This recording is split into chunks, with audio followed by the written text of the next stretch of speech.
We are reading a chapter a day from this wonderful book, Jesus is the Question, the 307 questions Jesus asked and the 3 he answered, written by Martin B. Copenhaver. Today, chapter 2, a question about compassion. A minister I work with frequently reminds me that everyone has a basic human need to be seen. That is, to be understood and valued. So she articulates that one of her primary goals in working with the youth of our church is to make them feel truly seen. If someone in the congregation is particularly grumpy, my colleague will say, she just wants to be seen in her unhappiness. If someone else has drifted away from the church, she will offer this explanation. I don't think he felt seen here. My colleague goes on to conclude, you can't fake truly seeing another person. People know if you really see them or not. When you truly see them, you find their note, their vibration, their connection with God, and you dance with them right there. But it is not always easy to see another person. Sometimes we can observe someone and still not see him or her. To see someone in the fullest sense requires a receptivity and openness to the other. Just who that person is as he or she is, which often are beyond us. Most of my early life was spent within the gravitational field of New York City, and a good deal of time in the city itself. A while back, I was going to see a play with some friends from other parts of the country, friends who are less familiar with the city's sometimes strange and difficult ways. As we walked to the theater, I had a certain spring in my step. After all, I was with people I enjoy.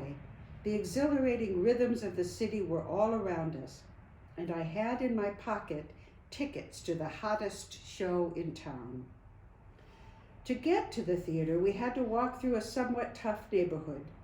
No problem, I assured my companions, I've done it many times. Conversation flowed. There was much laughter, and then I realized that my companions had become suddenly silent. Something had obviously happened, but I did not know what. Then one friend said, "Did you see that woman? She looked like a prostitute. Did you see the way she was crying?" Everyone else immediately responded, obviously struck by the same sight. We walked the next few blocks in silence. The reason for my silence was probably different, however. I'd also seen the woman who so haunted the others, but in a sense, I didn't see her at all. Somehow, in all the times I had walked in that neighborhood and ones like it, I had lost some of my ability to see. Do you see this woman? Of course, she's right in front of me. No, I mean, do you actually see this woman? Well, no, not really. On another occasion, this time in a suburb of New York, I stood with another friend before the enormous front door of a big house, waiting for someone to let us in. In some ways it looked like a gracious manor that had seen better days, a proud dowager who was now a bit down on her luck. From where it is perched, there is a privileged view of the majestic Hudson River, the same river that has inspired so many artists and once drew the Roosevelts, Vanderbilts, and other famous families to build grand mansions on its banks. Finally, someone dressed in a uniform opened the door and summoned us inside. There, in the entranceway, we were asked to sign a book, something like an enormous guest book, heavy as a millstone, with yellowed pages that must have gone back years. Then we had to show our IDs, were frisked, and were told to walk through a metal detector, much as one would do in an airport. But that's where the comparison ends. As I emerged through the metal detector, a woman behind a large desk barked, Wait, I told you to wait. Pay attention, you're not listening to me. Do it again. All I could think to say is, yes, ma'am. I certainly did not want to do anything to provoke her further. I was learning that in addition to being difficult to get out of Sing Sing, it is not easy to get in either. Sing Sing is a prison just north of New York City on the Hudson River. In fact, that's where the expression up the river comes from. If you're found guilty of a violent crime, you're sent up the river to Sing Sing, a maximum security facility for those prisoners doing hard time for violent crimes. It's also called the Big House, for reasons I can now understand. I was there at the invitation of Bonnie Roseborough, who, in addition to her ministry at a church in suburban New York, is a chaplain at Sing Sing. In that capacity, she teaches a class offered by New York Theological Seminary for prisoners at Sing Sing. It is the only master's degree program offered in a prison in this country. The members of the class are studying to be ministers, and this particular course is called Foundations of Ministry. It meets for 2.5 hours every Wednesday afternoon on the prison grounds. The students in that class were reading a book I had co-authored with another minister, Lillian Daniel, This Odd and Wondrous Calling. The book offers some personal reflections on the vocation of pastoral ministry. Pastor Bonnie, as she is called, invited us to visit the class, and we eagerly accepted the invitation. Both Lillian and I had taught seminarians before, but obviously in a very different setting than this. I tried not to have too many preconceived notions about the members of the class who had all been found guilty of a violent crime, but I was not entirely successful in my efforts. Try as I might to stay open, I did have a picture of these men in my mind, even though I'd never been in such an environment before. I pictured that the men in the class would be hardened by their experience, guarded, maybe sullen or cynical, perhaps even scornful of these two suburban ministers coming to meet with them. After all, what would we have to say that would be of interest or relevance to their lives? Pastor Bonnie looks something like the actress Bea Arthur in her prime and carries herself with some of the same authoritative nonchalance. As we waited for all of the security measures to be completed, I asked her, "What do the men in this class make of our coming today?" She replied, "Oh, they're really looking forward to it. They have so little interaction with the outside world, they often feel forgotten, invisible, locked up with the key thrown away." Finally, we were cleared for entrance. We were escorted through many doors that all shut behind us with decisive clang. I did not let on to the security guards that, unbeknownst to them, I had smuggled something into the prison. I clung to it. I was determined to keep it close throughout my time there. I smuggled into Sing Sing a particular question Jesus asks. He asks it at a dinner party at the home of a Pharisee named Simon.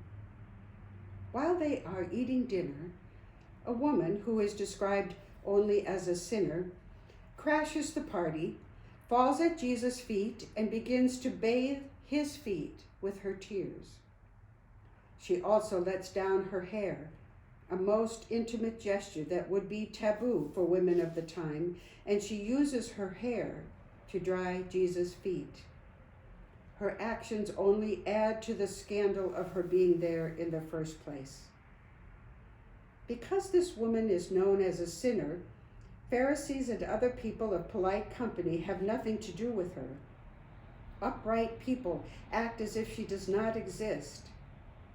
These conventions are so strong that Simon simply assumes that Jesus must not recognize that she's a sinner. Simon concludes that Jesus does not see the woman for who she is, because if he did, he would treat her as if she were invisible. Jesus asks, Do you see this woman? In this setting and in this company, it is a probing and challenging question.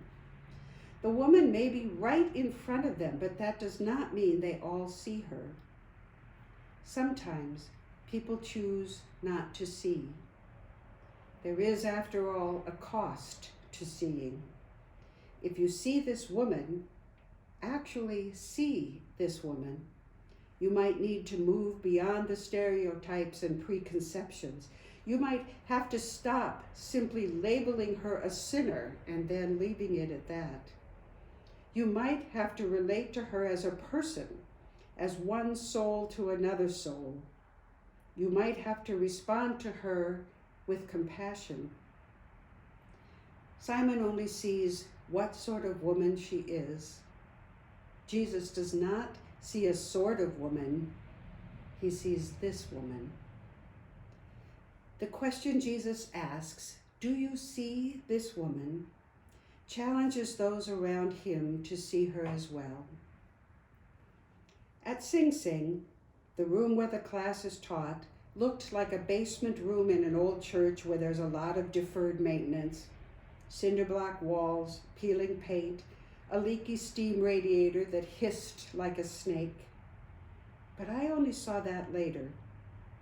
What I saw at first were the prisoners who got up to shake our hands, to thank us for coming, to ask, "Would you like a glass of water or some tea?" I just wasn't expecting that. We sat down. Pastor Bonnie introduced us to the class and then asked the prisoners to introduce themselves. The man in the group who has served the least time had been in Sing Sing for 15 years and others much longer. At least one man had been in that prison for over 30 years. I tried to remember what I was doing 30 years ago. Some are serving life sentences. The members of the class had prepared for our visit, and the prisoner's first question was about the basis of pastoral authority. I've learned from my work with seminarians and new pastors that this is often the question that infuses much of those early years of ministry. I still found it curious that this was the first question in this setting. But then the teacher asked the members of the class, "What are the signs of authority here?" "Handcuffs, badges, nightsticks," one man said. "Guns, mace," said another. So yes, what is the source of a pastor's authority when you don't have any of those things? Whatever preconceived notions I had brought with me disappeared almost instantly. We were warmly welcomed by the men in the class. They were eager to engage with the book and with us. Several of the men were so articulate, if you closed your eyes, you might think you were in a seminary classroom at Yale or Princeton. When Pastor Bonnie asked the class, "What is your definition of evil?" one student, prisoner, gave a definition that was so thoughtful and brilliantly phrased that Pastor Bonnie came back. "George, did you get that answer from a catechism or something?" He said, "No, I got it from my head." At one point, one of the men said, "So, Martin, in the book you wrote about your wife. How is she? And did she ever go back to that room where she made the banners for worship?" Which is a story I told in the book. He wanted to know how the story ended. Another man asked my co-author, "Lillian, how is your son with diabetes?" We also learned that the prisoners had raised over $6,000 for a local food pantry from the 22 cents an hour they received for doing menial work. They had also earned enough money to provide back-to-school kits, which included items such as pencils and even backpacks, to children who visit the prison. One of the members of the class challenged us. "What are you or your church doing to guide our youth? I think there's a crisis among the youth today." He was respectful, but firm in following up on my rather lame answer to his question. Here on the inside, He was challenging us to tend to those on the outside. He was concerned about justice, not only merely criminal justice. Referring to a sinner before him, Jesus asked, "Do you see this woman?" That is the question that was whispered in my ear as we met with the men in the class. Do you see this man? Can you clear away the stereotypes and the preconceived notions and the condemnations long enough to see this man? After all, the thick and towering walls of the prison are not the only thing preventing you from seeing these men. As the time approached for the class to end, one of the students spoke up and said, "I'm sorry, Pastor Bonnie, but we have only 15 minutes to go. I want to make sure we get our books signed before it's too late. Then, if we've got some time, we can come back to this discussion." And at that, they all stood up and formed a line. They all wanted their books signed. So I signed each book with each man's name and these words, "With every good wish and best blessing, Martin."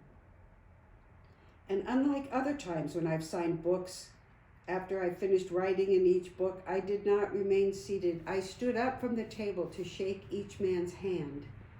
I wanted to be able to look each one in the eyes. I wanted, for once, as best as I could, to be able to answer Jesus' question, "Do you see this man?" As we were heading out the door, George made a beeline for me and said, "Pastor Copenhaver, at some point, I'd like to talk with you about Yale Divinity School." He had read in our book a reference to Yale, which is where I went to seminary. I said, "Sure, George, give me a call when you get out," although I thought it unlikely that I would ever hear from him. Then about 18 months later, I got a phone call. "Pastor Copenhaver, this is George. I've just been released from Sing Sing. I'm back home in Albany, working with a street ministry here, but I wondered if we could talk some about Yale Divinity School."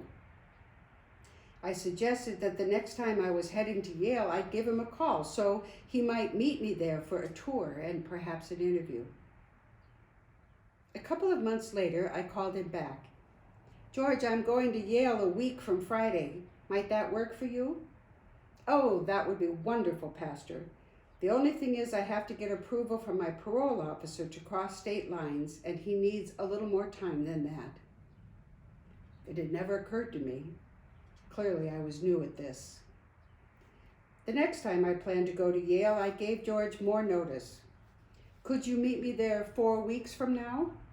"Absolutely, Pastor, I will be there." When the day arrived, we met in the stately rotunda outside the chapel of the Divinity School. He wore a blue silk tie and a neatly ironed shirt.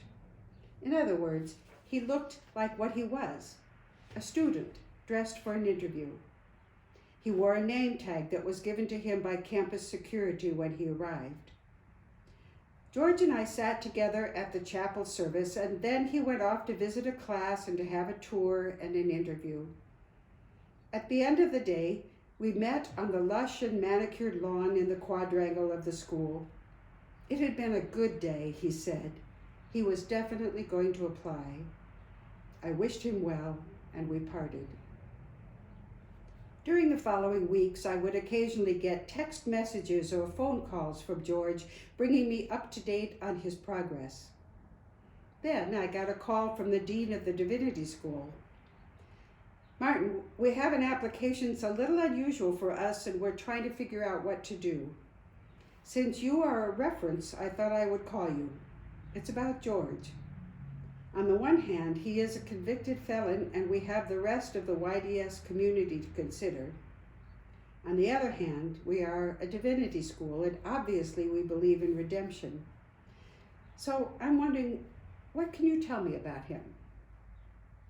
So I told the dean how I knew George and what I knew about him, and he replied, "Well, that's all I need." The next day I got a call from George. "Pastor, I just got a call from Yale Divinity School. They admitted me." A month later, I got another call. Pastor, I just got a call from Yale Divinity School. They've given me a full scholarship. Several months later, I was preaching at the national gathering of my denomination, the United Church of Christ. I preached on the passage in which Jesus is at dinner with the polite company, looks at a sinner and asks, "Do you see this woman?" I talked about the importance of seeing those around us, and I told about my visit to Sing Sing and my eagerness to see, really see, the men I encountered there, particularly because I'm not always good at that kind of seeing. I don't know how George found that sermon on the internet, but he did. The day after I gave that sermon, he sent me a text. "Hi, Pastor Copenhaver. Just listened to your sermon from UCC Synod this past weekend. It moved me in a very emotional way. Thank you for seeing me. May I now see people too. I went to Sing Sing a few weeks ago for the New York Theological School graduation, and I saw Dr. Roseborough. I hope the men felt I saw them too. Already signed my lease. I'll be in New Haven mid-August, and I start at Yale later that month. Thank you for sharing my story. May we all see as Jesus does. What a difference we could make. Just look at my life. Do you see this woman? That question unsettles not just when visiting unfamiliar places like a maximum security prison. After all, it is expected that socially aware Christians would feel some guilt about how we ignore the poor and oppressed and how we fail to see the marginalized. The question becomes even more unsettling when it is brought home. Do you see this woman? The question comes uncomfortably close when I ask it about my wife or my daughter or my son. Do I see them as they really are? Do I see them as Jesus sees them? There is a reason why I have glasses that help me see what is distant and also what is very close, because both the distant and the close can be difficult for me to see without some help. The question comes even closer when I ask it of myself. Do I really see this man? Of course, the answer is both yes and no. I know myself well enough to know that there is much about myself I choose not to see. To see myself clearly without illusion would be too overwhelming. So it is a lacerating question, and also a reassuring one. For behind it is an answer, and the answer is that Jesus sees. Jesus sees my formerly incarcerated friend as he really is. Jesus sees the members of my family as they really are. I might look at my wife and see all that might make me doubt her love for me, but Jesus sees her in all the ways she loves me. I might sometimes look at my daughter and see only her accomplishments and not her fears. But Jesus sees her fully. I might look at my son and still see the boy he was in ways that obscure my view of the man he has become. And Jesus sees me as I really am. Knowing that can be disquieting. But when I am able to be quiet and see Jesus for who he is, it is a knowledge that comforts me deeply. Jesus is the one who sees fully and yet loves completely. That assurance is the rare gift in his question. That's the end of chapter 2.